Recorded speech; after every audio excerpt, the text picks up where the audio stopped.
সম্মানিত হাজরিন, এই পর্যায়ে আপনাদের সামনে কুরআন ও হাদিস থেকে গুরুত্বপূর্ণ তাকরীর পেশ করবেন বাংলার জিন্দা শাহজালাল বারবার কারা নির্যাতিত আলেমে দ্বীন শাইখুল হাদিস ইবনে শাইখুল হাদিস আল্লামা মামুনুল হক। নারে তাকবীর, নারে তাকবীর। আল কোরআনের আলো সংসদে চলে, নবীর পরে নবী নাই। السلام عليكم ورحمة الله. إن الحمد لله نحمده ونستعينه ونستغفره ونؤمن به ونتوكل عليه ونعوذ بالله من شرور أنفسنا ومن سيئات أعمالنا. من يهده الله فلا مضل له ومن يضلل فلا هادي له. وأشهد أن لا إله إلا الله وحده لا شريك له. وأشهد أن سيدنا ومولانا محمدا عبده ورسوله صلى الله تعالى عليه وعلى آله وأصحابه وبارك وسلم تسليما كثيرا. أما بعد، فأعوذ بالله من الشيطان الرجيم. بسم الله الرحمن الرحيم. الذين إن مكناهم في الأرض أقاموا الصلاة وآتوا الزكاة وأمروا بالمعروف ونهوا عن المنكر ولله عاقبة الأمور. بارك الله لنا ولكم في القرآن العظيم ونفعنا وإياكم بالآيات والذكر الحكيم. اللهم صل على محمد وعلى آل محمد كما صليت على إبراهيم وعلى آل إبراهيم إنك حميد مجيد. اللهم بارك على محمد وعلى آل محمد كما باركت على إبراهيم وعلى آل إبراهيم إنك حميد مجيد.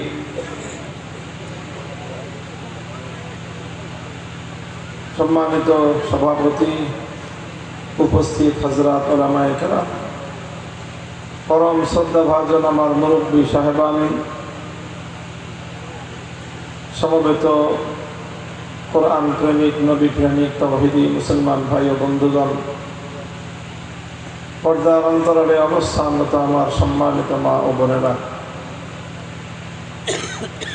আল্লাহ পাক রব্বুল আলামিনের অশেষ শুকরিয়া যে মহিষমারী কাসিমুল উলুম মাদ্রাসার বার্ষিক মাহফিলে আল্লাহ রাব্বুল ইজ্জত আমাদেরকে বিপুল পরিমাণ ধর্মপ্রাণ মুসলমানদেরকে এখানে একত্রিত করে দিয়েছেন, সমবেত হওয়া তৌফিক দান করেছেন। রব্বে করিমের বড়ই মেহেরবানি। এই জন্য আল্লাহ পাক রব্বুল আলামিনের দরবারে কালেমাতুশ শুকরের হাদিয়া পেশ করি আলহামদুলিল্লাহ। বন্ধুগণ, আমি আপনাদের সম্মুখে পবিত্র কোরআনে কারীমের সূরাতুল হজ্জের 41 নম্বর আয়াতখানা তেলাওয়াত করেছি। উল্লেখিত আয়াতের মধ্যে আল্লাহ পাক রব্বুল আলামিন মুমিন মুসলমানদের একটা বৈশিষ্ট্যের কথা বলেছেন। মুমিনদেরকে যদি আল্লাহ পাক রব্বুল আলামিন পৃথিবীতে রাষ্ট্র ক্ষমতা দান করেন, ইমানদাররা যদি ক্ষমতাসীন হতে পারে, তাহলে তাদের কাজ কি হবে, তারা কি করবে ক্ষমতা পেয়ে?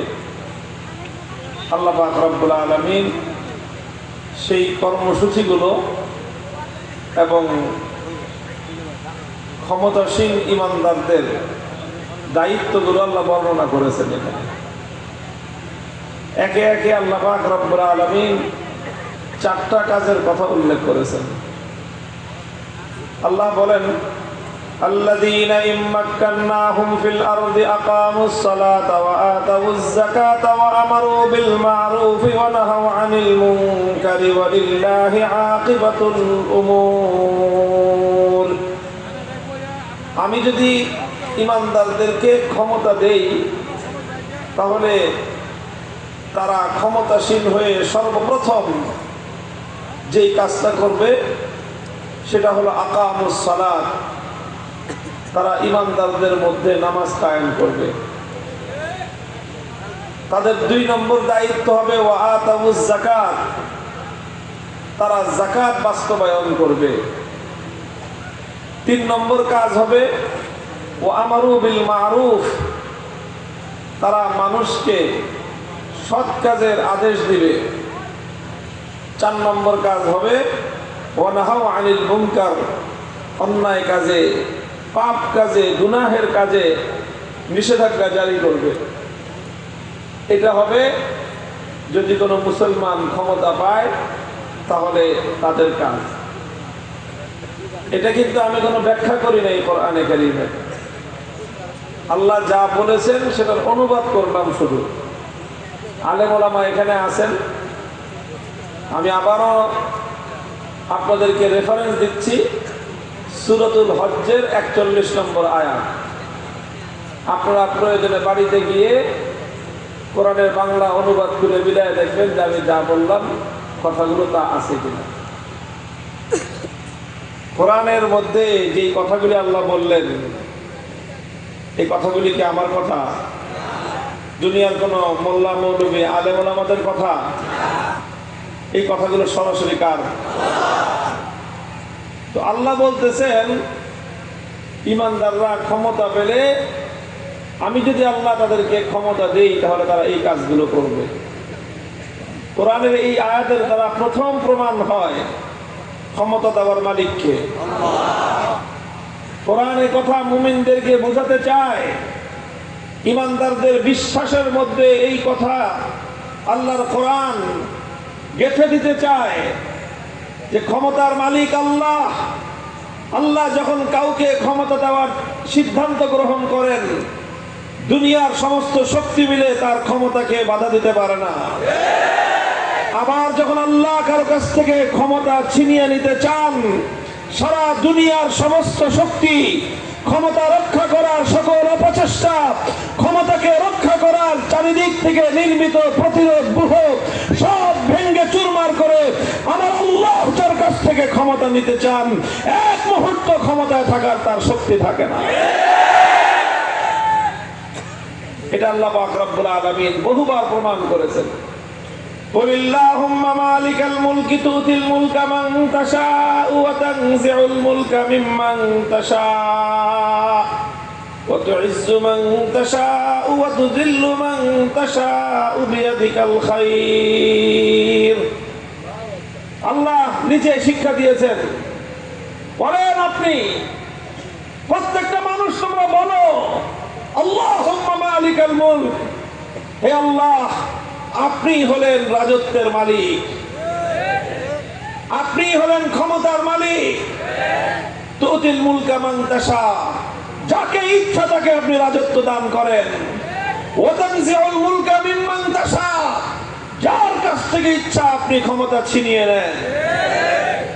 যতই বলুক, যত বড় ক্ষমতার দাপটেই থাকুক আর যত বড় সংগঠন থাকুক, তার পিছনে যত বড় শক্তির ব্যাকআপ থাকুক, আর সে যতই বলুক আমাকে ক্ষমতা থেকে, আমার দলকে ক্ষমতা থেকে উৎখাত করার মতো কোনো শক্তি নাই, যতই দম্ভ ভরে এই কথা বলুক না কেন, যখন আমার আল্লাহ কারো কাছ থেকে ক্ষমতা ছিনিয়ে নিতে চাইবেন এক মুহূর্ত ক্ষমতায় গদিতে বসে থাকবার সুযোগ কারো না। মুহতারাম হাজির, কথাগুলো কত পরিষ্কার, কোরআন কত স্পষ্ট ভাষায় বলে দিয়েছে। কত পরিষ্কার ভরে আল্লাহ বলে দিয়েছেন। আল্লাহ আরেক জায়গায় বলেছেন, আল্লাহ কোরআনে পাকের মধ্যে সূরাতুল হাশরের মধ্যে আল্লাহ পাক রব্বুল ইজ্জত বলেন, ফাতাহুমুল্লাহু মিন হাইসু লাম ইয়াহতাসিব। আল্লাহ বলেন এক কওম সম্পর্কে, এক জাতি সম্পর্কে, সেই বনু নজির সম্পর্কে আল্লাহ বলেন, মদিনার এক ইহুদি সম্প্রদায় যারা কেল্লার মধ্যে নিজেদেরকে সেফ করে নিজেরা সেখানে নিরাপদ কেল্লা তৈরি করে দুর্গের মধ্যে অবস্থান নিয়েছিল। ফাতাহুমুল্লাহু মিন হাইসু লাম ইয়াহতাসিবু। আল্লাহ বলেন যে আল্লাহ যখন তাদেরকে পাকড়াও করতে চেয়েছেন, তাদের এই অপ্রতিরোধ্য দুর্গ তাদেরকে রক্ষা করতে পারে না। আল্লাহ এমন ভাবে তাদেরকে পাকড়াও করেছেন, কল্পনাও করতে পারে নাই যে এইভাবেও পাকড়াও হইতে পারে। মুহতারাম হাজিরিন, কোরআন দুনিয়ার মানুষকে সর্বপ্রথম এই বিশ্বাস শিক্ষা দিয়েছে, মানুষকে তাদের অন্তরের মধ্যে ইয়াকিন, এই বিশ্বাস মানুষের অন্তরের মধ্যে প্রবিষ্ট করে দিয়েছে কোরআন ক্ষমতার মালিককে। তাহলে সরকার কি? সরকার হলো আল্লাহ পাক রব্বুল আলামিনের পক্ষ থেকে দুনিয়ার জনগণের উপর, নাগরিকদের উপর ক্ষমতা পরিচালনা করার ম্যানেজার। মালিককে আর সরকার কি? সরকার কি? ম্যানেজার। সরকার নিজেরা ক্ষমতায় গিয়ে নিজেদেরকে মালিক ভাবা শুরু করে। সমস্যাটা এই জায়গায়, আপনি একজন ম্যানেজারকে চাকরি দিলেন আপনার প্রতিষ্ঠানে, আপনার মিল, কারখানা, ফ্যাক্টরি, ব্যবসা প্রতিষ্ঠানে ম্যানেজারকে আপনি চাকরি দিলেন, বললেন যা কিনতে হয় তুমি কিনো, যা বিক্রি করতে হয় তুমি করো, সব আপনি ম্যানেজারের উপর ছেড়ে রাখলেন। 2-4 দিন ম্যানেজার এগুলো চালায় দেখে যে আমি যা বলি তাই তো হয়। এরপরে ম্যানেজার যদি নিজেকে মনে করে যে আমি তো এই প্রতিষ্ঠানের মালিক, আমি তো কারখানার মালিক, সকাল থেকে সন্ধ্যা পর্যন্ত তো আমিই চালাই, বলেন যদি কোনো ম্যানেজার নিজেকে এরকম ভাবতে আরম্ভ করে, চাকরি থাকবে? ঘাট ধাক্কা ধরে 2 দিন পর আপনি বের করে দিবেন। বেটা মালিক আমি, প্রতিষ্ঠা করেছি আমি, টাকা আমার, সম্পদ আমার, তোমারে চাকরি দিছি ম্যানেজারি, তুমি ম্যানেজারি করবা, আমার অর্ডার পালন করবা, আমার অর্ডারের বাইরে যাওয়ার অধিকার তোমাকে আমি দেই নাই। দুনিয়ার কোন সরকারকে আল্লাহ পাক তার অর্ডারের বাইরে যাওয়ার পারমিশন দেন নাই। আল্লাহর আইনের বাইরে গিয়ে কোন আইন তৈরি করবার অধিকার দেন নাই। আল্লাহর বিধানের বাইরে একটু পরিমাণ কোন বিধান রচনা করবার অধিকার দুনিয়ার কোন ক্ষমতাবানকে আল্লাহ দান করেন নাই। কোন আদালত আমার আল্লাহর আইনের বিরুদ্ধে আইন করতে পারে না, কোন পার্লামেন্ট আল্লাহর আইনের বিরুদ্ধে আইন করতে পারে না, কোন মন্ত্রী পরিষদ আল্লাহর আইনের বিরুদ্ধে আইন অনুমোদন দিতে পারে না, কোন রাষ্ট্রপ্রধান আল্লাহর আইনের বিরুদ্ধে কোন আইন জারি করতে পারে না। সেই রাষ্ট্রপ্রধান, যেই মন্ত্রী পরিষদ, যেই পার্লামেন্ট, যে আদালত আমার আল্লাহর আইনের বিরুদ্ধে আইন করবে, তারা সরাসরি খোদাদ্রোহী, তারা সরাসরি আল্লাহর দুশমন।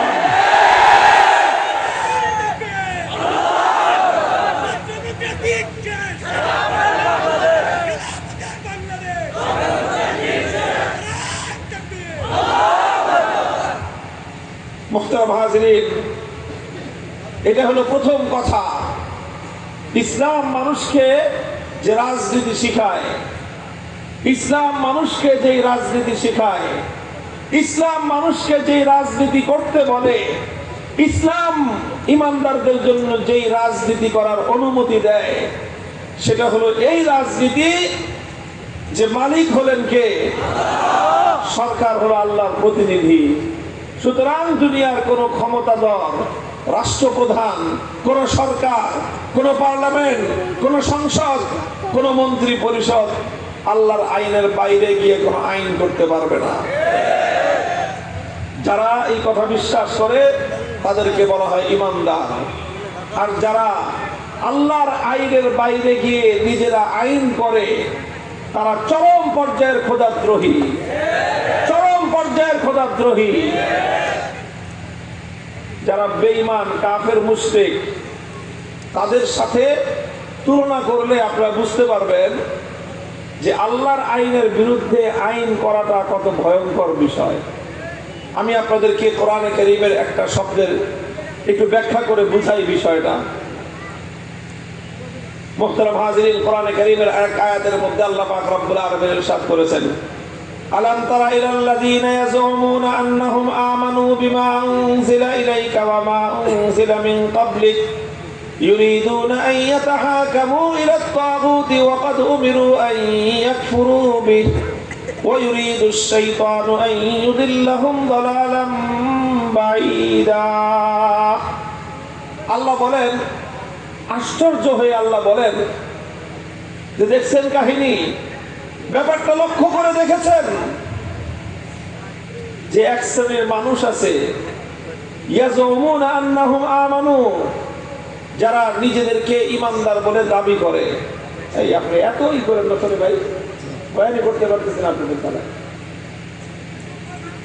আস্তে কথা বলেন না, নামাজা করেন না, যা হয়েছে হয়েছে, এর কোনো হাঁটাতে পারবেন না কোনো কিছু। বয়ানের ধারাবাহিকতা নষ্ট করার পরে কতক্ষণ লাগে ফিরে আসতে দাঁড়ান।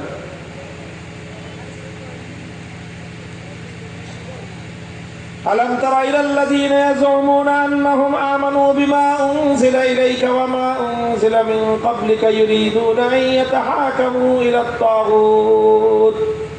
আল্লাহ বলেন যে লক্ষ্য করে দেখছেন কিছু মানুষ আছে যারা নিজেদেরকে ইমানদার বলে পরিচয় দেয়, অথচ তারা তাগুতের বিচার মানে, তারা তাগুতের আইন মানে। আল্লাহ বলতেছেন ওয়াকাদ উমিরু আন ইয়াকফুরু বিহি, অথচ আল্লাহ পাক রব্বুল আলামিন দুনিয়ার সমস্ত তাগুতকে অস্বীকার করার নির্দেশ দিয়েছেন। কোরআনের এই আয়াতের দ্বারা বোঝা যায় যে আল্লাহর উপর যদি কেউ ঈমান রাখতে চায় তাগুতকে অস্বীকার করতে হবে, আর কেউ যদি তাগুতকে বিশ্বাস করে তাহলে সে তাগুতের উপর তার ঈমান থাকলো, আর তাগুতের উপর যার ঈমান থাকে আল্লাহর উপর তার ঈমান থাকে না। দুইটা একসাথে হয় না। তাগুত কাকে বলা হয়? তাগুত কোরআনে কারীমের একটা শব্দ, কোরআনের বিভিন্ন জায়গায় জায়গায় আল্লাহ পাক এই শব্দটা ব্যবহার করেছেন। আয়াতুল কুরসির পরের আয়াতে আল্লাহ পাক রব্বুল আলামিন এই তাগুত শব্দটা প্রয়োগ করে ব্যবহার করে আল্লাহ পাক রব্বুল আলামিন বলেছেন, আল্লাযীনা আমানু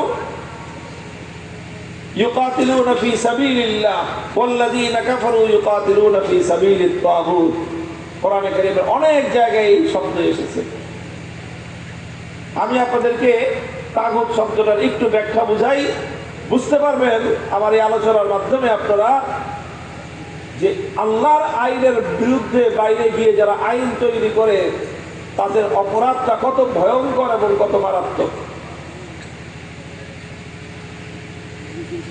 তাগুত বলা হয় গায়রুল্লাহি মিম্মা ইউবাদ, যে যেই কাজ একমাত্র আল্লাহর জন্য শোভা পায়, যেটা একমাত্র আল্লাহর শান, যেটা একমাত্র আল্লাহর অধিকার, সেটা যখন কোনো গায়রুল্লাহকে দেওয়া হয় সেই গায়রুল্লাহকেই বলা হয় তাগুত। একটু ব্যাখ্যা করে বুঝাই।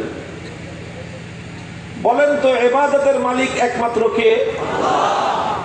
এতগুলি মানুষ আওয়াজ সেইভাবে হলো না। ইবাদতের মালিক একমাত্র কে? ইবাদতের মালিক হলেন একমাত্র আল্লাহ।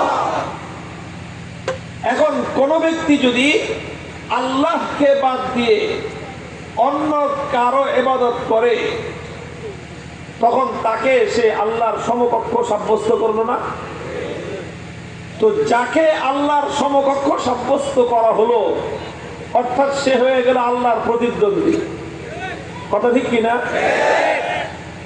তবে যে আল্লাহর প্রতিদ্বন্দ্বী হয় তাকে বলা হয় তাগুত। কথাটা বলেন ঠিক কিনা? যেমন আমরা মুসলমান, আমরা ইবাদত করি কয়জনের? জোরে বলেন কয়জনের? আমাদের মাবুদ একমাত্র কে? আল্লাহ। আচ্ছা, এই কথাটা রাখেন। পৃথিবীতে কিছু মানুষ আছে যারা আল্লাহর ইবাদত বাদ দিয়ে তারা অন্য কিছুর ইবাদত করে, আছে না নাই? সেই যুগে এক শ্রেণীর মানুষ ছিল যারা লাত, মানাত, উজ্জা, হুবাল এই সকল দেব দেবতার পূজা করত। বর্তমানে এরকম দেব দেবতার পূজা করে এরকম মানুষ আছে না নাই? কেউ দুর্গার পূজা করে, সরস্বতীর পূজা করে, কালীর পূজা করে, এরকম নানা রকম দেব দেবতার পূজা করে। কেউ আছে অগ্নি পূজা করে, আগুনের পূজা করে। তাহলে যে যা যেই জিনিসের পূজা করলো, যেই জিনিসের ইবাদত করলো, সেই জিনিস হলো তার মাবুদ। তাহলে মাবুদ আসলে সত্যিকার অর্থে মহাবিশ্বের মধ্যে একমাত্র মাবুদ কে? তো কিছু মানুষ যে আল্লাহকে বাদ দিয়ে দেবতাকে মাবুদ বানাইলো, তাহলে তারা দেবতাকে আল্লাহর প্রতিদ্বন্দ্বী বানাইলো না? তো যাকেই আল্লাহর প্রতিদ্বন্দ্বী সাব্যস্ত করা হয় তাকেই বলা হয় তাগুত। তাকে কি বলা হয়? আর যারা তাগুতের ইবাদত করে তাদেরকে বলা হয় মুশরিক। কি বলে? যারা তাগুতের ইবাদত করে, যারা তাগুতের পূজা করে তাদেরকে বলা হয় মুশরিক। কেন বলে?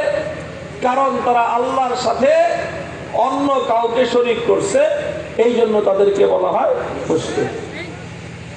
এই কথাটা আপনারা বুঝতে পারছেন? তাহলে এই শিরকটা, এই যে একটা শিরক করলো না, যে কেউ দুর্গার পূজা করলো এটা শিরক, কেউ সরস্বতীর পূজা করলো এটা কি শিরক, কেউ কালীর পূজা করলো এটা শিরক, কেউ আগুনের পূজা করলো এটা শিরক, কেউ বটগাছের পূজা করলো এটা শিরক। তো যেই মানুষ যারাই আল্লাহকে বাদ দিয়ে অন্য কারো পূজা করে, অন্য কারো ইবাদত করে, তারা শিরক করলো। আর আল্লাহর যাকে, যেই জিনিসটাকে আল্লাহর সমকক্ষ সাব্যস্ত করলো তাকে বলা হয় তাগুত। এটা হলো ইবাদতের মধ্যে আল্লাহর সমকক্ষ হলো। কিসের মধ্যে? কিসের মধ্যে? ইবাদতের মধ্যে। ইবাদত ছাড়াও মানুষ আল্লাহর আরো অনেক কিছুর মধ্যে আল্লাহর সমকক্ষ সাব্যস্ত করে মানুষ। যেমন ধরেন, আমি যেমন বললাম ইবাদতের উপযুক্ত একমাত্র কে, ঠিক তেমনি ভাবে আসমান এবং জমিন সৃষ্টি করেছেন যে আল্লাহ, মহাবিশ্বের মধ্যে যত মাখলুকাত আছে সমস্ত মাখলুকাত যেমন সৃষ্টি করেছেন এক আল্লাহ, এই মহাবিশ্বের মধ্যে সমস্ত মাখলুকাতের জন্য, গোটা মানব দানব সকলের জন্য আইন তৈরি করবার, বিধান তৈরি করবার অধিকার একমাত্র কার? ইবাদতের মালিক একমাত্র কে? আইন তৈরি করবার মালিক একমাত্র কে? ইবাদতের মধ্যে যেরকম আল্লাহকে বাদ দিয়ে অন্য কারো ইবাদত করলে সে হয়ে যায় তাগুত, ঠিক তদ্রূপ আল্লাহর আইনের বাইরে গিয়ে যে বা যারা কোনো আইন তৈরি করবে তারাও এরকম এক একটা তাগুত। তাগুত কাকে বললাম বলেন তো? এক শব্দে কেউ বলতে পারবেন? তাগুত মানে হলো আল্লাহর প্রতিদ্বন্দ্বী। তাগুত মানে কি? জোরে বলেন, তাগুত মানে কি? যারা আল্লাহর প্রতিদ্বন্দ্বী বানায় তাদেরকে বলা হয় মুশরিক। বুঝেন না এই কথা? তাহলে যে মুশরিক সে বড় অপরাধী না তাগুত বড় অপরাধী? কারণ তাগুত তো নিজেই আল্লাহর প্রতিদ্বন্দ্বী, আর মুশরিক হলো আল্লাহর প্রতিদ্বন্দ্বীর সাপোর্টার, সমর্থক। কথা ঠিক কিনা? আমরা আল্লাহর একত্ববাদে বিশ্বাস করি, আমরা এক আল্লাহর ইবাদত করি, সুতরাং আমরা আল্লাহর সমর্থক। কথা বলেন ঠিক কিনা? আর যারা দুর্গার পূজা করে তারা দুর্গার সমর্থক। তাহলে তারা দুর্গার পূজা করে, তারা দুর্গাকে আল্লাহর প্রতিদ্বন্দ্বী বানাইলো, দুর্গাকে বলা হবে তাগুত, দুর্গার পূজারীরা হলো মুশরিক। এটা হলো ইবাদতের ক্ষেত্রে। ঠিক তদ্রূপ আইন তৈরি করবার ক্ষেত্রে আমরা বিশ্বাস করি আইন করার চূড়ান্ত ক্ষমতা একমাত্র কার? সুতরাং আমরা আল্লাহর সমর্থক। কিছু মানুষ আছে তারা মনে করে যে না, শুধু আল্লাহর আইন চলবে না, মানুষও আইন বানাতে পারবে। তো যারা আইন তৈরি করবার অধিকার কোন মানুষকে প্রদান করে, আল্লাহর বিরুদ্ধে আইন তৈরি করবার অধিকার যারা মনে করে মানুষের আছে, তারা সেই সকল মানুষগুলোকে আল্লাহর প্রতিদ্বন্দ্বী সাব্যস্ত করব। যারা আল্লাহর আইনের বিরুদ্ধে আইন করে তারা হয়ে গেল তাগুত, তারা আল্লাহর প্রতিদ্বন্দ্বী। তাদের আইনকে যারা বিশ্বাস করে, তাদের আইনকে যারা মানে, তাদেরকে বলা হবে মুশরিক। আমরা আল্লাহর আইনের বিরুদ্ধে কেউ আইন করতে পারে এটা বিশ্বাসও করি না। আল্লাহর আইনের বিরুদ্ধে যারা আইন করে আমরা তাদের আইনও মানি না। যেরকম আমরা আল্লাহ ছাড়া অন্য কারো ইবাদত করি না, অন্য কারো ইবাদত করা হোক এটাকেও আমরা বিশ্বাস করি না। এই জন্য আমরা ঈমানদার। কথা বোঝা গেল? কাজেই তাগুত জিনিসটা খুব ভয়ঙ্কর। দেখেন, দুর্গা এটা মরা রাতের জাতা। দুর্গা হলো মরা তাগুত। কালী মরা না জাতা, এটাও মরা তাগুত। সরস্বতী মরা না জাতা, এটাও মরা তাগুত। কিন্তু যারা আল্লাহর আইনের বিরুদ্ধে আইন তৈরি করে, এখনো করে, এরা মরা না জাতা, এরা হলো জিন্দা তাগুত। এগুলো হলো তাজা তাগুত। আপনি বলেন মরা তাগুত বড় শয়তান না জিন্দা তাগুত বড় শয়তান? খুব ভালো করে বুঝবেন, মরা তাগুত বড় শয়তান না জিন্দা তাগুত বড় শয়তান? আমরা ঈমানদার বলে মরা তাগুত একটাকেও মানি না, বিশ্বাস করি না। অথচ দুর্ভাগ্যজনক ভাবে লক্ষ লক্ষ মুসলমান জিন্দা তাগুতের বিরুদ্ধে স্লোগান দেয়। বলেন এই দুঃখ কোথায় রাখবো আমরা? বলেন বলেন এই দুঃখ আপনি কোথায় রাখবেন? আপনি নিজেকে বলেন আপনি ঈমানদার, আপনি নিজেকে দাবি করতেছেন যে আমি এক আল্লাহকে বিশ্বাস করি, অথচ আপনি স্লোগান দেন আল্লাহর প্রতিদ্বন্দ্বীর পক্ষে গিয়ে। তাহলে আপনি দুর্গার দরবারে গেলেন না কেন? যে দুর্গা তাগুত, দুর্গা আল্লাহর প্রতিদ্বন্দ্বী। আমি আল্লাহর পক্ষে, আমি দুর্গার পক্ষে না। আমি আল্লাহর পক্ষে, আমি সরস্বতীর পক্ষে না। আমি আল্লাহর পক্ষে, আমি কালীর পক্ষে না। আমি আল্লাহর পক্ষে, আমি লাত মানাতের পক্ষে না। আমি আল্লাহর পক্ষে, আমি উজ্জা হুবলের পক্ষে না। আমি এক আল্লাহর পক্ষে, কোন দেবতার পক্ষে না। হে দুনিয়ার ঈমানদার, যারা এক আল্লাহর পক্ষে ইবাদতের ক্ষেত্রে কোন দেব দেবতার ইবাদতকে তোমরা যারা বিশ্বাস করো না, যদি ঈমানদার থাকতে চাও, ইবাদতের মধ্যে যেমন এক আল্লাহর পক্ষ নিয়েছো, আইন তৈরি করবার ক্ষেত্রে যদি ঈমানদার থাকতে চাও, এক আল্লাহর আইনের পক্ষেই থাকতে হবে। মুহতারাম হাজিরিন, এটা বড় জটিল এক কথা, বড় কঠিন কথা। এই কথা সমাজে আমরা আলোচনা করি না। কেন করি না জানেন? এই আলোচনা করতে গেলে সমাজে যারা তাগুত আছে, যেগুলোতে তাগুত আছে, আল্লাহর আইনের বিরুদ্ধে যারা আইন তৈরি করতে চায়, ওরা এসে আমাদের কণ্ঠ চেপে দেয়, ওরা এসে আমাদেরকে হত্যা করতে চায়, ওরা আমাদেরকে নির্মূল করতে চায়, ওরা আমাদের কণ্ঠ স্তব্ধ করে দিতে চায়, ওরা আল্লাহর জমিন থেকে আল্লাহর কোরআনের আইনকে নির্মূল করতে চায়, ওরা আল্লাহর জমিন থেকে আমার আল্লাহর একত্ববাদকে নির্মূল করতে চায়।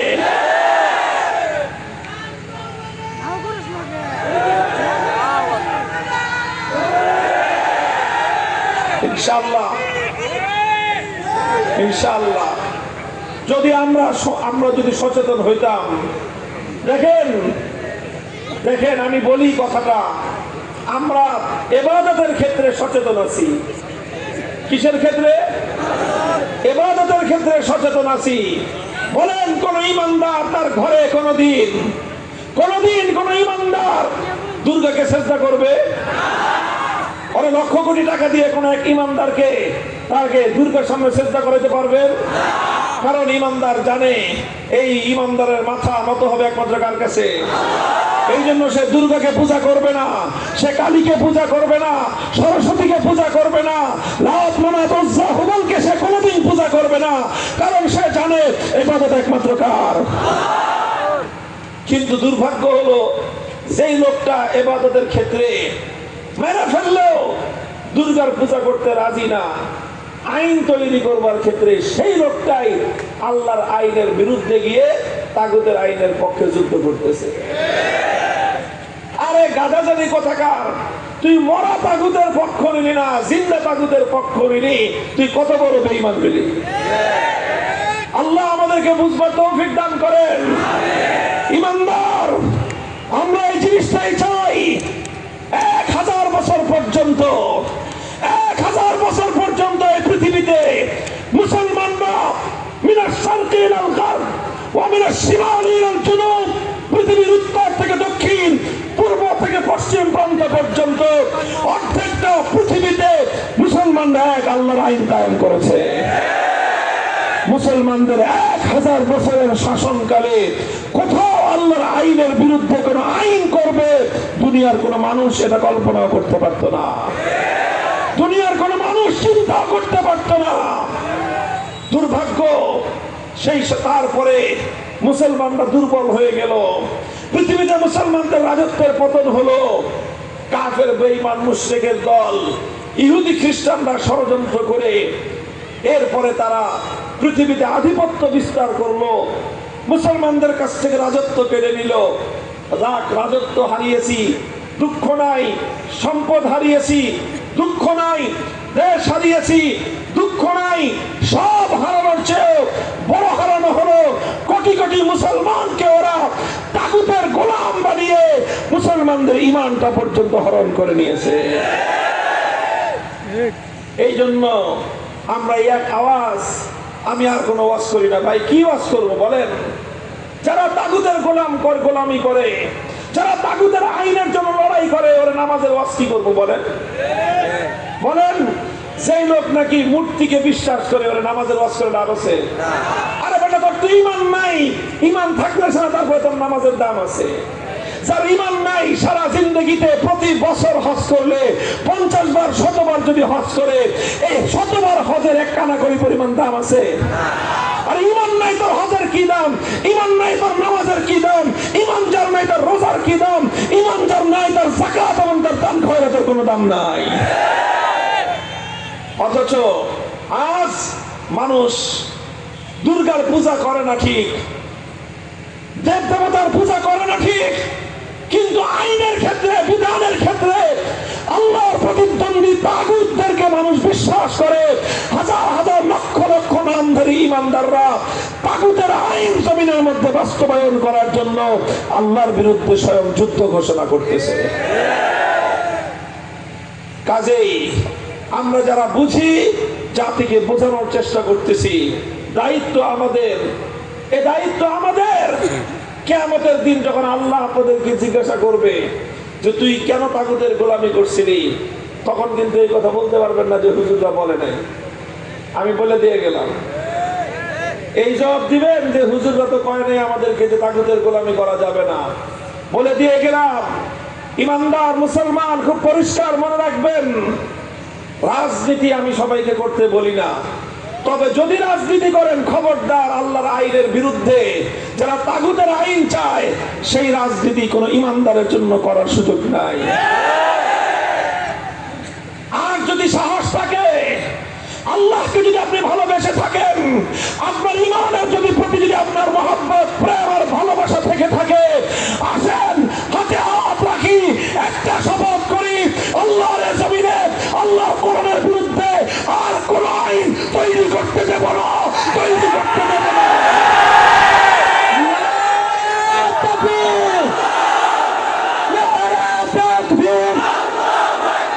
আর কোরআনের আলো সংসদে জানো,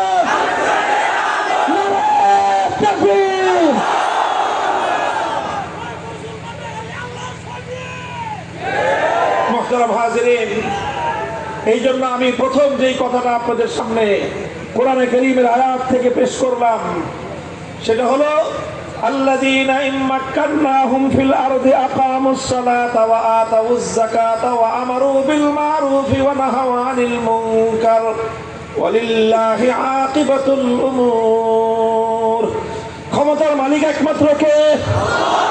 জমিনের মালিক কে? আসমানের মালিক কে?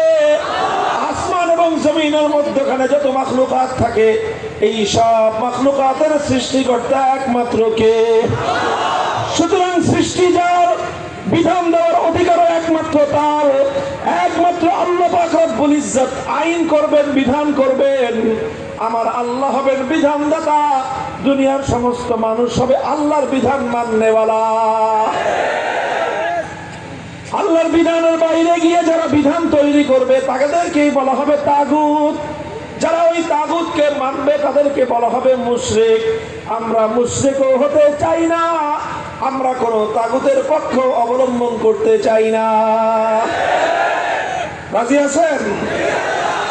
আল্লাহ বলতেছেন আমি যদি ইমানদারদেরকে ক্ষমতা দেই, আমি কোত্থেকে গেলাম এই আলোচনায়? ক্ষমতা দেওয়ার মালিককে।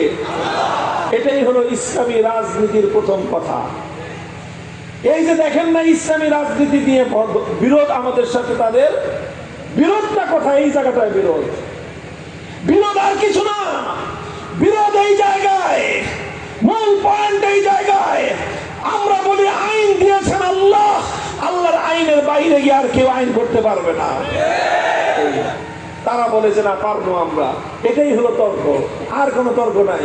আমাদের সাথে স্বার্থ নিয়ে কোনো দ্বন্দ্ব নাই, আমাদেরকে সাথে ক্ষমতা নিয়ে কোনো দ্বন্দ্ব নাই। দ্বন্দ্ব একটা জায়গায়। আমরা বলি আইন তো আল্লাহ দিয়েছেন, আল্লাহর আইনের ভিতরে থেকে তোমরা দেশ চালাও, আল্লাহর আইনের ভিতরে থেকে তোমরা জনগণকে চালাও, আল্লাহর আইনের ভিতরে থেকে তোমরা আদালত চালাও, আল্লাহর আইনের ভিতরে থেকে তোমরা শাসন চালাও, আল্লাহর আইনের ভিতরে থেকে তোমরা প্রশাসন চালাও, আল্লাহর আইনের ভিতরে থেকে তোমরা সারা দুনিয়া চালাও। আমরা তোমাদের সাথে আছি। কিন্তু তোমরা যখন আমার আল্লাহর আইনের বাইরে যেতে চাইবা তখনই তুমি খোদার দ্রোহী। আর আমি আল্লাহর পক্ষে। যারা খোদার দ্রোহী, খোদার দুশমন যারা, তাদের সাথে আমাদের কোনো আপোষ হতে পারে না। আকামুস সালাত, আল্লাহ পাক রব্বুল আলামিন যারা ঈমানদার তারা যদি ক্ষমতা পায়, ক্ষমতাসীন হয়, আল্লাহ বলতেছেন তাদের 1 নম্বর দায়িত্ব হলো নামাজ কায়েম করবে। 2 নম্বর দায়িত্ব হলো আতাউজ যাকাত, যাকাত বাস্তবায়ন করবে। তারা সৎ কাজের আদেশ জারি করবে, অন্যায় এবং অসৎ কাজের উপর তারা নিষেধাজ্ঞা আরোপ করবে। এই 4টা কাজ করা কোন ইমানদার মুসলমান যদি ক্ষমতা পায়, স্বয়ং আমার আল্লাহ পাক রব্বুল আলামিনের পক্ষ থেকে তাদের প্রতি আদেশ জারি করা হলো। আমরা মনে করি সরকারের কাজ হলো শুধু রাস্তাঘাট বানানো, আমরা মনে করি সরকারের কাজ হলো শুধুমাত্র ব্রিজ আর কালভার্ট নির্মাণ করা, আমরা মনে করি সরকারের কাজ হলো শুধুমাত্র অর্থনৈতিক উন্নয়ন করা। কোরআন বলতেছে ব্রিজ কালভার্ট করবে, রাস্তাঘাট করবে, উন্নয়নমূলক কাজ করবে। সব কিছুর আগে ইমানদাররা যদি ক্ষমতা পায় তারা আল্লাহর জমিনে ইমানদারদের মধ্যে নামাজ কায়েম করবে।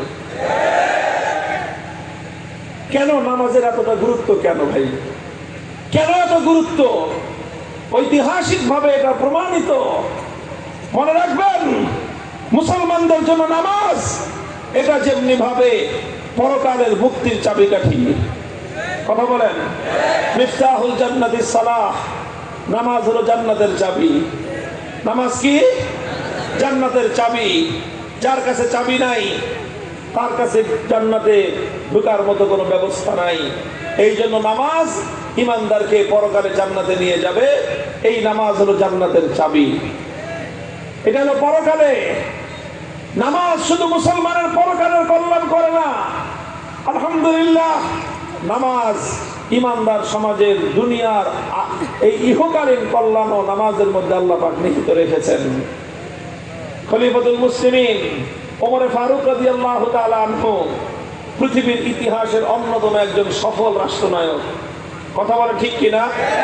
পৃথিবীতে যদি কেউ 10 জন রাষ্ট্রনায়কের, সফল রাষ্ট্রনায়কের তালিকা করতে চায় পৃথিবীর ইতিহাসে, আদম আলাইহিস সালাম থেকে নিয়ে আজ পর্যন্ত বিশ্ব ইতিহাসের সফল 10 রাষ্ট্রনায়কের নামের তালিকা করতে গেলে সে মুসলমান হোক অমুসলমান হোক, যদি কেউ তালিকা করতে চায় নিরপেক্ষভাবে, খলিফা ওমরকে বাদ দিয়ে তালিকা করতে পারবে? অর্ধজাহানের খলিফা, সারা পৃথিবীর the great caliph of Muslim উম্মাহ, ন্যায়পরায়ণ শাসক, সফলতম শাসক, সেই খলিফা ওমর রাদিয়াল্লাহু তাআলা আনহু, তিনি এত সফলতা অর্জন করেছিলেন, সুখ্যাতি অর্জন করেছিলেন, এমন সাফল্যের স্বাক্ষর রেখেছিলেন কিভাবে জানেন? বুখারী শরীফের হাদিসের মধ্যে খলিফা ওমরের একটা ঘটনা বর্ণিত হয়। খলিফা ওমর তিনি যখন শাসক, ক্ষমতার মসনদে আসীন, তিনি গোটা রাষ্ট্রের সকল বড় বড় সরকারি কর্মকর্তাদের নামে একটা চিঠি লিখেছিলেন, রাষ্ট্রীয় ফরমান। সেই ফরমানের ভাষা বুখারী শরীফের হাদিসের মধ্যে বর্ণিত হয়েছে। খলিফা ওমর লিখলেন গভর্নরদের কাছে, বড় বড় মন্ত্রী, মিনিস্টার, সচিবদের নামে চিঠি লিখলেন।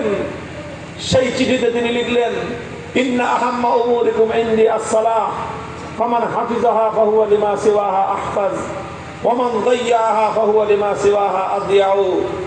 হে আমার রাষ্ট্রের গভর্নরেরা, হে আমার রাষ্ট্রের বড় বড় সরকারি কর্মকর্তারা, তোমরা শুনে রেখো, আমার দৃষ্টিতে তোমাদের সবচেয়ে গুরুত্বপূর্ণ দায়িত্ব হলো নামাজ কায়েম করা। রাষ্ট্রের যেই দায়িত্বশীল, যেই কর্মকর্তা, যেই গভর্নর, যেই সচিব, যেই আমলা, সে নামাজকে সুন্দরভাবে কায়েম করবে, ফাহুয়া লিমা সিওয়াহা আহফাজু, সে রাষ্ট্রের প্রতিটি দায়িত্ব পালনে সুন্দরভাবে সুচারুরূপে সে আঞ্জাম দিতে পারবে। সে জনগণের হক আদায় করবে, সে রাষ্ট্রের দায়িত্ব সুন্দরভাবে পালন করবে। ওয়ামান দাইয়াহা ফাহুয়া লিমা সিওয়াহা আদিয়াউ। আর যেই ব্যক্তি রাষ্ট্রীয় ক্ষমতায় পাওয়ার পর ক্ষমতার মসনদে বসে নামাজকে সুন্দরভাবে আদায় করবে না, নামাজকে সুন্দরভাবে কায়েম করবে না, যে নামাজকে নষ্ট করবে, যে নামাজকে ধ্বংস করবে, খলিফা ওমর বলেন ফাহুয়া লিমা সিওয়াহা আদিয়াউ, তাকে যেই দায়িত্বই দেওয়া হোক না কেন, সেই দায়িত্ব সে সুচারুরূপে আঞ্জাম দিবে না, সেই দায়িত্ব পালনটাকে সে নষ্ট করবে। তাকে যদি জনগণের দায়িত্ব দেওয়া হয়, সে জনগণের দায়িত্ব সঠিকভাবে আদায় করবে না, আমানতের খেয়ানত করবে। তাকে যদি গম বন্টনের দায়িত্ব দেওয়া হয়, গম চুরি করবে। তাকে যদি রাস্তা নির্মাণ করার দায়িত্ব দেওয়া হয়, রাস্তার মধ্যে ওই আলকাতরার জায়গায় কেরোসিন তেল ঢালবে। তাকে যদি ব্রিজ নির্মাণ করার দায়িত্ব দেওয়া হয়, ব্রিজ নির্মাণ করবার সময় সে ব্রিজের মধ্যে রডের বদলে বাঁশ দিবে। এটা আমার কথা নয়, এটা আজ থেকে 1300 বছর আগে হযরত ওমর ফারুক রাদিয়াল্লাহু তাআলা আনহু তিনি রাষ্ট্রীয় ফরমান জারি করে এই কথা বলেছিলেন। সুতরাং এ থেকে বোঝা যায় খলিফা ওমরের সফলতার অন্যতম চাবিকাঠি এটাই ছিল। মুসলমানদের দুনিয়াতে শাসনের অন্যতম সাফল্যের রহস্য এটাই ছিল। মুসলমানরা শাসনকালে এমন ব্যক্তিদেরকে ক্ষমতা প্রদান করত, এমন ব্যক্তিদেরকে রাষ্ট্রীয় দায়িত্ব অর্পণ করত যারা আল্লাহকে ভয় করে, যারা আল্লাহকে ভয় করে, যার অন্তরের মধ্যে আল্লাহর ভয় আছে, সে কোনোদিন জনগণের হক মেরে খেতে পারে না। আর যে আল্লাহর হক আদায় করে না, যে আল্লাহর সঙ্গে গাদ্দারি করে, তার দ্বারা কোনোদিন জনগণের হক সঠিকভাবে আদায় হতে পারে না। এটা তো সহজ কথা, এটা বোঝার জন্য খুব উচ্চ শিক্ষিত হওয়া লাগে না, অনেক বড় ডিগ্রি লাগে না। ভাই বলেন তো, যেই লোকটা নিজের বাপের সঙ্গে গাদ্দারি করে, সে বুঝি ভাইয়ের হক দিবে? বলেন। আরে বাপ মায়ের সঙ্গে যদি কেউ বিশ্বাসঘাতকতা করে, কেউ যদি নিজের বাবার সঙ্গে মায়ের সঙ্গে গাদ্দারি করে, তার দ্বারা তার ভাই বোন তাদের হক পাবে? এলাকাবাসী তার কাছ থেকে হক পাবে? পাড়া প্রতিবেশী তার কাছ থেকে ভালো কিছু পাবে? আরে ভালো কিছু পাইলে তো বেটা তোর বাপই তোর কাছ থেকে পাইতো। তোর কাছ থেকে যদি আমানত বাড়ি পাইতো, তোর মা তোর বাপ পাইতো। গর্ভধারিণী মা যখন তার হক পায় নাই তোর কাছ থেকে, জন্মদাতা বাপ যখন তোর কাছ থেকে তোর হক পায় নাই, তোর দ্বারা তোর ভাই বোন কোনোদিন তার ন্যায্য অধিকার পেতে পারে না। ও দুনিয়ার মুসলমান, সহজ সহজ নীতি কথা আমি তোমাদেরকে বুঝাই দিয়ে যাই। সুতরাং যারা বাবার হক আদায় করে না, ভাইয়ের হক আদায় করতে পারে না, মায়ের হক যে আদায় করে না, বোনের হক সে আদায় করতে পারে না, যে আল্লাহর হক আদায় করে না, বান্দার হক সে কোশ্চিন কেন আদায় করতে পারে না। ও মুসলমান, দুনিয়ার হালাত পরিবর্তন হচ্ছে, সময়ের পরিবর্তন হচ্ছে। আল্লাহ রাসূল সাল্লাল্লাহু আলাইহি ওয়াসাল্লাম আমাদেরকে আশার আলো দেখিয়ে গিয়েছেন, আমাদেরকে ভবিষ্যৎবাণী শুনিয়ে গিয়েছেন। এই দুনিয়াতে কুফরের রাজত্ব চলছে, তাগুতের শাসন চলছে, সারা দুনিয়া জুড়ে মুসলমানদের উপর জুলুম এবং নির্যাতনের স্টিম রোলার পরিচালিত হচ্ছে। 100 বছর ধরে দুনিয়াতে ইসলামী খেলাফত নাই। 100 বছর হয়ে গেল আল্লাহর জমিনে আল্লাহর কোরআনের শাসন পৃথিবীর কোথাও নাই। 100 বছর হয়ে গেল এত বিশাল পৃথিবীতে আমার আল্লাহর কোটি কোটি শত কোটি বান্দা আছে, কিন্তু কোন বান্দা আল্লাহর জমিনে আল্লাহর আইন প্রয়োগ করে না। 100 বছর হয়ে যাওয়ার পর এবার আবার ঘুরে দাঁড়াবার সময়। এখন উম্মতের পিঠ দেয়ালে ঠেকে গেছে। উম্মতের এই দেয়ালে পিঠ থেকে যাওয়ার পর এই উম্মত এখন ঘুরে দাঁড়াবে ইনশাআল্লাহ। পৃথিবীর দিকে দিকে তার আলামত দেখা যাচ্ছে। পৃথিবীর বিভিন্ন ভূখণ্ডে এই উম্মতের ঘুরে দাঁড়াবার দৃশ্য, এই উম্মতের ঘুরে দাঁড়াবার সম্ভাবনা জোরালো হয়ে উঠতেছে। আর সেই জোরালো সম্ভাবনাময় ভূখণ্ডগুলোর মধ্যে অন্যতম একটা ভূখণ্ডের নাম হলো বাংলাদেশ। এই বাংলাদেশেও প্রায় 190 বছর, আর এরপরে হয়েছে 80 বছর। কত হলো? 270 বছর। কত বছর? কত বছর? ব্রিটিশ আমলের 190 বছর, পাকিস্তান আমলের 24 বছর, বাংলাদেশ স্বাধীন হওয়ার পর থেকে 55 বছর, 269 বছর অতিক্রান্ত হয়ে গিয়েছে। আমাদের এই জমিন আল্লাহর কোরআনের আইন চলে না। 269 বছর হয়ে গেছে আমাদের আদালতগুলোতে আল্লাহর কোরআনের বিচার ব্যবস্থা চলে না। 269 বছর হয়ে গেছে আসমান আসমানের জায়গায় আছে, জমিন জমিনের জায়গায় আছে। এই জমিনের উপর আল্লাহর বান্দারা আছে, আর আল্লাহর বান্দারা মসজিদে আল্লাহর কোরআনের আয়াত তেলাওয়াত করে, মাদ্রাসার মধ্যে আল্লাহর কোরআনের আয়াত শিখে, মাহফিলের মধ্যে কোরআনের আয়াতের আলোচনা করে, কিন্তু সমাজ ব্যবস্থা আল্লাহর কোরআনের বিধান বাস্তবায়ন নাই। এই 269 বছর পর হে বাংলার মুসলমান, এবার সময় এসেছে ঘুরে দাঁড়াবার, এবার সময় এসেছে পরিবর্তনের। ইনশাআল্লাহ অচিরেই একটা সূর্য উঠবে বাংলার পূর্ব আকাশে। সেই সূর্য তাগুতের সূর্য নয়, সেই সূর্য মানব রচিত তন্ত্রমন্ত্রের নয়, সেই সূর্য উঠবে আল্লাহর জমিনে আল্লাহর দ্বীন কায়েমের সূর্য।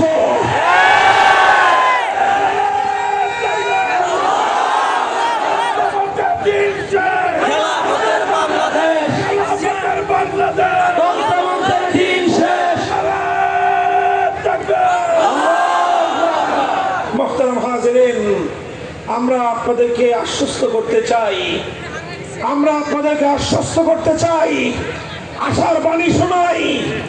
আজ অনেকে মনে করতেছে যে না, এটা সম্ভব না। অনেকে মনে করতেছে আবার নতুন করে আল কোরআনের শাসন কায়েম হবে, আবার সেই ইসলামের সোনালী যুগ ফিরে আসবে। এটা বুঝি সম্ভব না। যারা আজকে ইসলামের শাসন ফিরে আসাটাকে অসম্ভব মনে করতেছেন, যারা আল্লাহর কোরআনের রাজ কায়েম হওয়াকে অসম্ভব মনে করতেছেন, 2 বছর আগে ফ্যাসিবাদ বিদায় হবে তারা অসম্ভব মনে করতেন। তারা মনে করত 41 সালের আগে হুজুর আর কোনো উপায় নাই। তারা মনে করত এই লেডি ফেরাউন মরার আগ পর্যন্ত বাংলাদেশে আর কারো খাওয়া নাই। বলেন এই কথা এদেশের মানুষ মনে করছিল কিনা? বলেন সেই লেডি ফেরাউন আছে এখন? সেই অত্যাচারী জালিম এখন আছে? নিরপরাধ মানুষকে ধরে ধরে নিয়ে জেলখানায় পুরে রাখতো, মায়ের কোল থেকে সন্তান কেড়ে নিয়ে গিয়ে গুম করে ফেলতো, বাবার সন্তানকে হত্যা করে লাশ নদীর মধ্যে ভাসিয়ে দিত, হাজার হাজার মানুষ গুম করে ফেললো, গুলি করে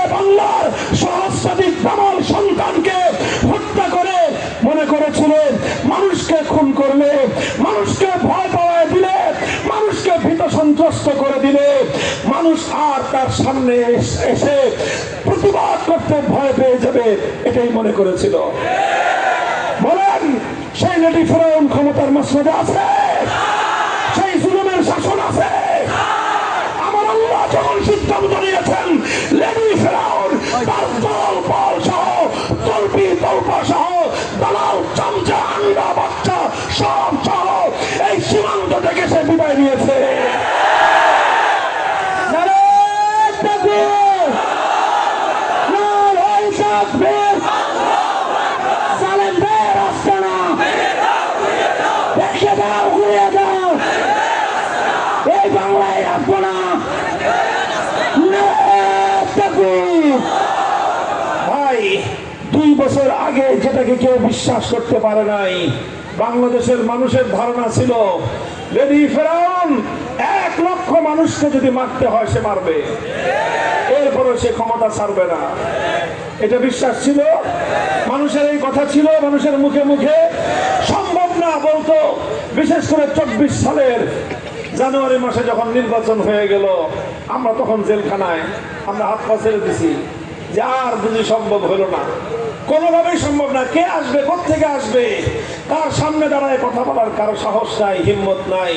কিন্তু আমার আল্লাহ পাক রব্বুল আলামিন পাখির মতো আবাবিল দিয়ে, ছোট ছোট বাচ্চাদেরকে দিয়ে আল্লাহ এই ইতিহাসের বর্বরতম নৃশংসতম অত্যাচারী জালিম ফেরাউনকে আল্লাহ পাক যেমন উৎখাত করেছেন, যুগের লেডি ফেরাউনকে আল্লাহ পাক এমন ভাবে উৎখাত করেছেন যে বাংলাদেশের 56,000 বর্গ মাইলের মধ্যে তার জায়গা হয় নাই। সব করেন কে? তো যে আল্লাহ এটা পরিবর্তন আনতে পেরেছেন, আজ যারা মনে করেছেন, যারা এখন এই ভুল বিশ্বাসে আছেন যে কোরআনী শাসন আর ফিরবে না, যারা ভুল বিশ্বাসে আছেন আর মুসলমানদের সেই সোনালী খেলাফতের যুগ আর ফিরে আসবে না, যারা এখনো এই ভুল ধারণায় আছেন ইসলাম আর কোনদিন ক্ষমতার মসনদে আসবে না, আমি বলি আপনাদের এই ধারণা ভুল। ইনশাআল্লাহ খেলাফা ইজ কামিং, ইনশাআল্লাহ ইসলাম আসছে, কোরআনের রাজ কায়েম হচ্ছে।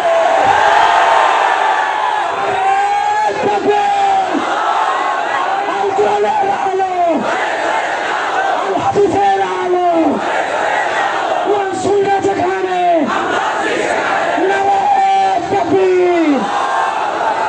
মুহতারাম হাজিরিন, তাই আজ বাংলাদেশের প্রতিটি প্রান্তরকে, প্রতিটি বড় মহল্লাকে, প্রতিটি অঞ্চলকে যারা আপনাদের কাছে সমর্থন চাইতে আসবে, জিজ্ঞাসা করবেন আল্লাহর পক্ষে না তাগুতের পক্ষে। কথা পরিষ্কার বলো, ক্ষমতায় গেলে আল্লাহর আইন দিয়ে দেশ চালাবা না তাগুতের আইন দিয়ে দেশ চালাবা? যদি বলে আল্লাহর আইন দিয়ে, কোরআনের আইন দিয়ে দেশ চালাবো, ওয়েলকাম, আমিও ইমানদার, তুমিও ইমানদার। আর যদি বলে যে আল্লাহর জমিন তাগুতের আইন দিয়ে পরিচালনা করব, তার বিরুদ্ধে আমাদের লড়াই, তার বিরুদ্ধে আমাদের সংগ্রাম।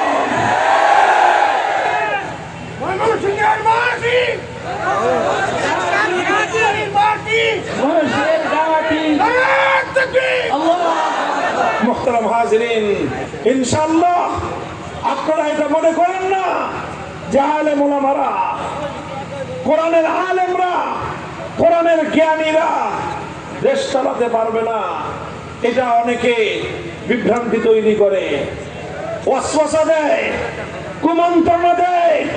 মনে রাখেন, আজকের সারা দুনিয়ার আমেরিকা, ভারত সহ সমস্ত শয়তানি শক্তির মোকাবেলা করার যদি বুকের মধ্যে পাটা থাকে, মোল্লা মৌলবীদেরই আছে। বাকিরা অনেক কিছু পারে, কিন্তু আমেরিকা ভারতকে তাদেরকে তোয়াক্কা না করে পারে না। ভারত এবং আমেরিকাকে সেজদা না করে, ভারত আমেরিকা সহ তাগুতি শক্তিকে পরোয়া না করে দেশ চালানো যায়, এই কথা হুজুররা ছাড়া কেউ বিশ্বাস করে না। আলহামদুলিল্লাহ। বলবেন যে হুজুররা কেন বিশ্বাস করে? কারণ হুজুরদের হাতে আল কোরআনের এলেম আছে। এটা শুধুমাত্র গল্পের কথা নয়, এটা শুধুমাত্র গান গল্প নয়। আজ পৃথিবীতে হুজুররা, আলেম ওলামারা সারা দুনিয়ার রক্তচক্ষুকে উপেক্ষা করে এই পৃথিবী নামক ভূগ্রহের মধ্যে এমন একটা রাষ্ট্র কায়েম করে দেখিয়ে দিয়েছে, যেই রাষ্ট্রের 100 আইন 100 আল্লাহর কোরআন অনুযায়ী পরিচালিত হয়। সেই দেশের সর্বোচ্চ আদালত থেকে নিম্ন আদালত পর্যন্ত প্রত্যেকটা বিচার আল কোরআনের বিচার, কোরআনের আইন অনুযায়ী পরিচালিত হয়। যেই দেশের 30টা মন্ত্রণালয়ের প্রত্যেকটা মন্ত্রণালয় কোরআনের আইন অনুযায়ী চলে। যেই দেশের 30 জন মন্ত্রীর মধ্যে 28 জন মন্ত্রী মাওলানা মৌলভী। আমি নিজে দেখে এসেছি সেই দেশ। আলহামদুলিল্লাহ, তারা 40 বছর যুদ্ধ করেছে। 12 বছর পর্যন্ত সোভিয়েত ইউনিয়ন পৃথিবীর সুপার পাওয়ারের বিরুদ্ধে লড়াই করে তাদেরকে পরাজিত করেছে। এরপরে আসছে আমেরিকা, ন্যাটো সহ 20 বছর পর্যন্ত সারা দুনিয়ার কুফরি শক্তি আমেরিকা ইউরোপের বিরুদ্ধে লড়াই করে ওদেরকে কুত্তা পেটা করে বিদায় করছে। এমন পিটানি পিটাইছে, শেষ পর্যন্ত যাওয়ার সময় নিজের লুঙ্গিটা নিয়ে যাওয়ার সময় পায় না। আলহামদুলিল্লাহ, দুনিয়া মানুষ দেখছে যে বিমান চলতেছে আর ওই বিমানের পিছে পিছে দৌড়াইতেছে পলানোর জন্য। সারা দুনিয়াতে এইরকম দৃশ্য আর কেউ দেখে নাই। এমন পালান পালাইছে, যা কিছু ছিল সব রেখে কোন রকম জান্ডা নিয়ে হেলিকপ্টারে প্লেনে চড়ে কোন রকম জান্ডা নিয়ে পলাইছে। এরপরে হুজুররা ক্ষমতা নিয়েছে। আজ 5 বছর হতে চলেছে, এমন চমৎকার ভাবে দেশ পরিচালনা করছে, সারা দুনিয়ার সামনে উন্নয়নের রোল মডেল হয়ে গিয়েছে তারা। আলহামদুলিল্লাহ, এগুলো আর কাল্পনিক কোনো কাহিনী নয়, এগুলো শুধু ইতিহাসের গল্প নয়, এগুলো নোবেল নাটকের ইতিহাস নয়, এগুলো গল্প আর কবিতার কাহিনী নয়, এগুলো 2025 সালের আজকের আধুনিক পৃথিবীর জ্বলন্ত বাস্তবতা। হে বাংলার মুসলমান, আমরা তোমাদেরকে ওয়াদা করতে চাই, প্রতিশ্রুতি দিতে চাই, আমরা যদি আল্লাহর কোরআনের শাসন কায়েম করতে পারি, তোমাদেরকে ভাওতাবাজির কোনো গল্প শোনাতে হবে না। কোনো ভাওতাবাজির গল্প নাই। আল্লাহর কোরআনের আইন যদি কায়েম হয়, সমাজে জুলুম অন্যায় বলতে কিছুই থাকবে না। দেখেন, শুধু একটা কথা বলি, আমাদের সমাজে অপরাধ করে, জুলুম করে, অন্যায় করে বড় লোকরা বেশি না গরিবরা বেশি? বলেন। টাকা মালিক যারা টাকার ক্ষমতার দম্ভ দেখায়, সম্পদের অহংকার দেখায়, আপনার জমিন, আপনার বাপদাদা 14 পুরুষ থেকে আপনার বৈধ কাগজপত্র সব আছে, হঠাৎ করে দেখবেন আপনার জমি দখল করে নিয়ে গেছে, আপনার জমির অর্ধেক দখল করে নিয়ে গেছে, দখল করে নিয়ে আবার হুমকি দেয়, পারলে কিছু কর। আপনি বলেন যে আমি তোর বিরুদ্ধে মামলা করব, বলবে তুই মামলা কর, দেখি তোর কত টাকা আছে, আমার কত টাকা আছে। কথা বলেন ঠিক না বেঠিক? আপনি মামলা করবেন, মামলা করে আদালতের রায় দিয়ে আপনি আপনার এই জমি ফেরত পাইতে পাইতে আপনি মরে ভূত হবেন, আপনার পোলা মরে কবরে যাবে, আপনার নাতির আমলে গিয়ে বিচার হইলেও হইতে পারে। কথা বলেন ঠিক না বেঠিক? আলহামদুলিল্লাহ, আল্লাহর কোরআনের বিচার আইন অনুযায়ী যখন বিচার হয়, আমরা দেখে এসেছি একটা দেশে প্রধান বিচারপতি নাম হলো মোল্লা আব্দুল হাকিম হাক্কানি, সেই দেশের সবচেয়ে বড় আলেম, তিনি প্রধান বিচারপতি। প্রধান বিচারপতি সবচেয়ে বড় আলেম দেশের, তিনি বললেন আমরা এমন একটা বিচার কায়েম করেছি, বিচার ব্যবস্থা, আমাদের আদালতে কোনো ফরিয়াদি যদি নালিশ দায়ের করে, আদালত 2 সপ্তাহের মধ্যে বিচার করতে বাধ্য। কয় সপ্তাহ? 2 সপ্তাহের মধ্যে রায় দিয়ে দিবে। 2 সপ্তাহের বেশি একদিন সময় ব্যয় করার অনুমতি আদালতের নাই। খুব বেশি যদি প্রয়োজন হয়, 2 সপ্তাহের মধ্যে মামলার শুনানি শেষ করতে পারে নাই, তখন উচ্চ আদালত থেকে পারমিশন নিয়ে আরেক সপ্তাহ সময় পাবে, সর্বোচ্চ 3 সপ্তাহ। 3 সপ্তাহের মধ্যে রায় হয়ে আসামির বিরুদ্ধে রায় কার্যকর হয়ে যাবে। এই জন্য সেই দেশে কোনো ডাকাতি করে না, জানে আজকে ডাকাতি করব, 3 সপ্তাহের মধ্যে বিচার হয়ে যাবে। আমার কেউ খুন করতে সাহস পায় না, কারণ জানে আজকে যদি আমি অন্যায়ভাবে খুন করি 2 থেকে 3 সপ্তাহের মধ্যে আমার কল্লা উড়ায় আমার উপর মৃত্যুদণ্ড জারি করা হবে। কোনো অন্যায় নাই, অপরাধ নাই। 40 বছর পর্যন্ত যে জাতির মানুষগুলো লড়াই করেছিল, যুদ্ধ করেছিল, আল্লাহর কোরআনের বিচার কায়েম হওয়ার পর দেশটার এক প্রান্ত থেকে আরেক প্রান্ত পর্যন্ত সকল অপরাধ বন্ধ হয়ে গিয়েছে।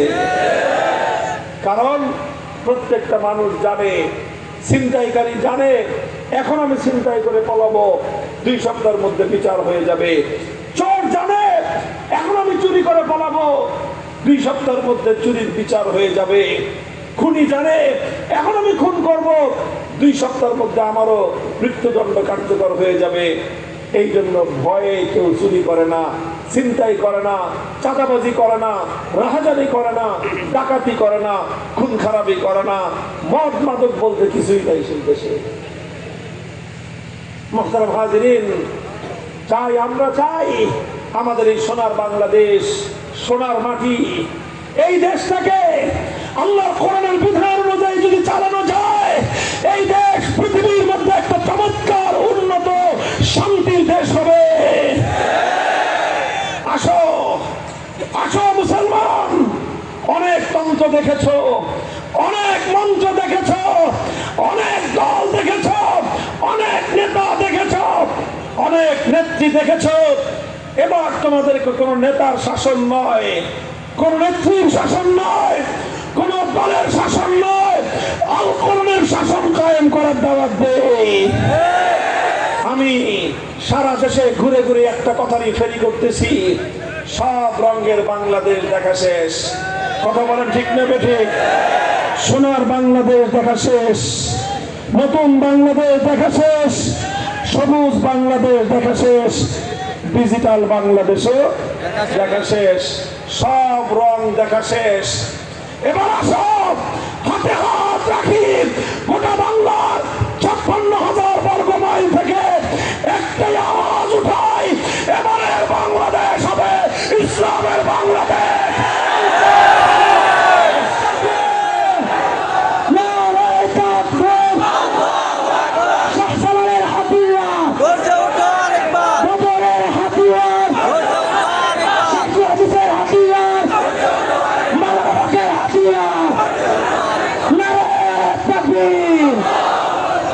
প্রস্তুত আছেন তো?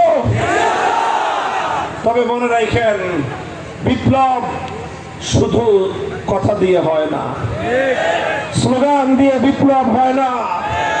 বিপ্লবের জন্য সর্বপ্রথম ঘাম ঝরানো পরিশ্রম করতে হবে, মানুষের দ্বারা দ্বারা দাওয়াত নিয়ে যেতে হবে।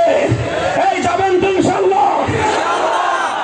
শুধু ঘাম দিয়ে মেহনত করলেই ইসলামের বিজয় আসে না।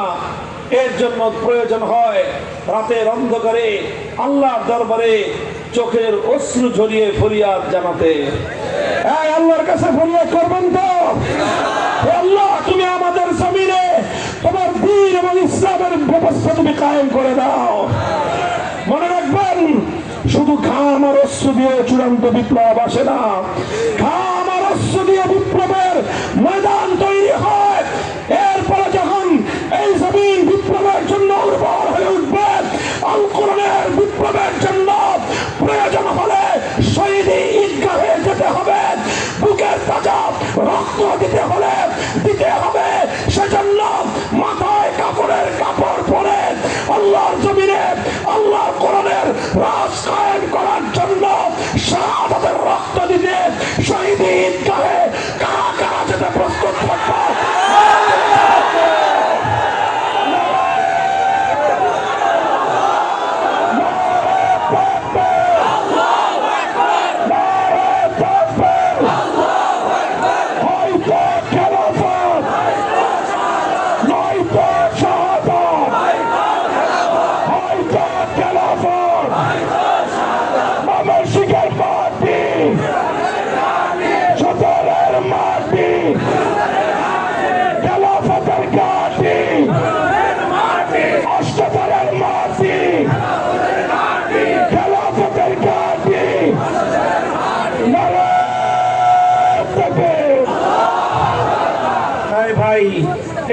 শুধু মুখের কথার কথা, সাময়িক উত্তেজনা, না শপথ?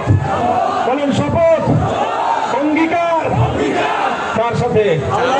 চিৎকার করেন, কার সাথে? আল্লাহ আমাদের সকলকে আমাদের এই অঙ্গীকার, এই শপথ রক্ষা করার তৌফিক দান করেন। ওয়া আখিরু দাওয়ানা আলহামদুলিল্লাহি রাব্বিল আলামিন।